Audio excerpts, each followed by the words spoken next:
എങ്ങനെയാണ് ഞാൻ എൻ്റെ ഫസ്റ്റ് അറ്റംപ്റ്റിൽ UGC നെറ്റും കേരള സെറ്റ് എക്സാമും ക്രാക്ക് ചെയ്തതെന്നറിയോ? ഞാൻ വെറും ഒരു ആവറേജ് സ്റ്റുഡൻ്റ് ആയിരുന്നു. ഇതിന് നമുക്ക് ഒരുപാട് ഹാർഡ് വർക്കൊന്നും ആവശ്യമില്ല. നമുക്കൊരു സ്മാർട്ട് വർക്കാണ് ആവശ്യം. നമ്മൾ ആത്മാർത്ഥമായിട്ട് സ്മാർട്ട് വർക്ക് ചെയ്താൽ തീർച്ചയായിട്ടും നമുക്ക് ക്രാക്ക് ചെയ്യാൻ പറ്റുന്ന 2 എക്സാമുകളാണിത്. Step number 1, understand the syllabus. നമ്മൾ ഏതൊരു കോമ്പറ്റേറ്റീവ് എക്സാം പ്രിപ്പയർ ചെയ്യുന്നതിന് മുമ്പും അതിൻ്റെ സിലബസ് വളരെ വ്യക്തമായിട്ട് മനസ്സിലാക്കണം. അതിനുശേഷം നിങ്ങളുടെ സ്ട്രോങ് ഏരിയാസും വീക്ക് ഏരിയാസും ഐഡൻറ്റിഫൈ ചെയ്യണം. Number 2, study priorities. എല്ലാ ഏരിയാസും വാരി വലിച്ച് പഠിക്കുന്നതിന് പകരം ഇമ്പോർട്ടൻ്റ് ആയിട്ടുള്ള ഏരിയാസ് ഫോക്കസ് ചെയ്ത് വേണം നമ്മൾ പഠിക്കാൻ. അപ്പോൾ നിങ്ങൾക്കൊരു ഡൗട്ട് വരും, എങ്ങനെ ഈ ഇമ്പോർട്ടൻ്റ് ഏരിയാസ് ഞാൻ ഐഡൻറ്റിഫൈ ചെയ്യും? അതാണ് സ്റ്റെപ്പ് നമ്പർ 4. നമ്മൾ maximum previous year questions solve ചെയ്യുക. അങ്ങനെ നമുക്ക് ഇമ്പോർട്ടൻ്റ് ആയിട്ടുള്ള ഏരിയാസ് ഐഡൻറ്റിഫൈ ചെയ്ത് ആ കോൺസെപ്റ്റ്സ് പഠിക്കാനായിട്ട് അത് ഹെൽപ്പ് ചെയ്യും.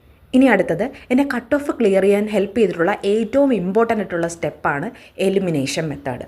ഓക്കെ, അപ്പം ഇവിടെ എന്താ ഞാൻ ചെയ്യുന്നതെന്ന് വെച്ചാൽ, ഒരു ക്വസ്റ്റ്യൻ കിട്ടിക്കഴിഞ്ഞാൽ ഞാൻ പ്രോപ്പറായിട്ട് അതിനെ ഒന്ന് വായിക്കും. അതിൻ്റെ 4 ഓപ്ഷൻസ് ഞാൻ നല്ല രീതിയിലൊന്ന് അനലൈസ് ചെയ്യും.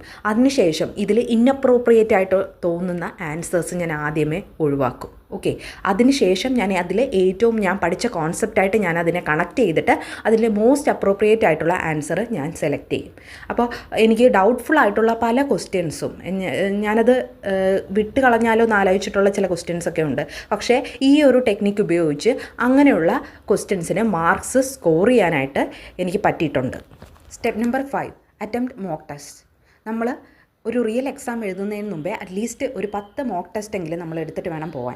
കാരണം നമുക്ക് ആ ഒരു മോക്ക് ടെസ്റ്റ് അറ്റൻഡ് ചെയ്താൽ നമ്മുടെ പോരായ്മകൾ എന്തൊക്കെയാണ്, നമ്മൾ ഏതൊക്കെ ഏരിയാസിലാണ് കൂടുതൽ ഫോക്കസ് ചെയ്യേണ്ടത്, നമുക്ക് എന്തൊക്കെയാണ് പറ്റിയ അബദ്ധങ്ങൾ, അപ്പോൾ അതൊക്കെ മനസ്സിലാക്കി നമുക്ക് ആ ഒരു റിയൽ എക്സാം എക്സ്പീരിയൻസ് ഈ ഒരു മോക്ക് ടെസ്റ്റിലൂടെ കിട്ടും. അതുപോലെ തന്നെ എസ്പെഷ്യലി നമുക്ക് ടൈം മാനേജ് ചെയ്യാൻ പറ്റുന്നുണ്ടോ ഇല്ലയോ എന്ന് അറിയാനും ഈ മോക്ക് ടെസ്റ്റുകൾ നമ്മളെ ഹെൽപ്പ് ചെയ്യും.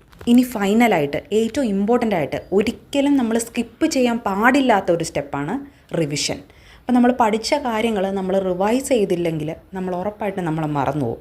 അതുകൊണ്ട് നമ്മൾ ഒരു 10,000 കണ്ടൻറ്റ് വാരി വലിച്ച് പഠിക്കുന്നതിനേക്കാളും നമ്മൾ പഠിച്ച കണ്ടൻറ്റ് വൃത്തിയായിട്ട് നമ്മൾ പ്രോപ്പറായിട്ട് ഒരു സ്റ്റഡി പ്ലാനോടുകൂടി റിവിഷൻ ചെയ്യുക. അപ്പോൾ ഈ കാര്യങ്ങളൊക്കെ ഒന്ന് ശ്രദ്ധിച്ച് നമ്മൾ നല്ല രീതിയിൽ സ്മാർട്ട് വർക്ക് ചെയ്താൽ നമുക്ക് ഈസി ആയിട്ട് ഈ 2 എക്സാമുകളും ക്രാക്ക് ചെയ്യാനായിട്ട് പറ്റും. അപ്പോൾ ഇനി വരുന്ന ദിവസങ്ങളിൽ നമ്മുടെ ചാനലിലൂടെ ഇതിൻ്റെ ഫ്രീ ക്ലാസ്സസ് പ്രൊവൈഡ് ചെയ്യുന്നുണ്ട്.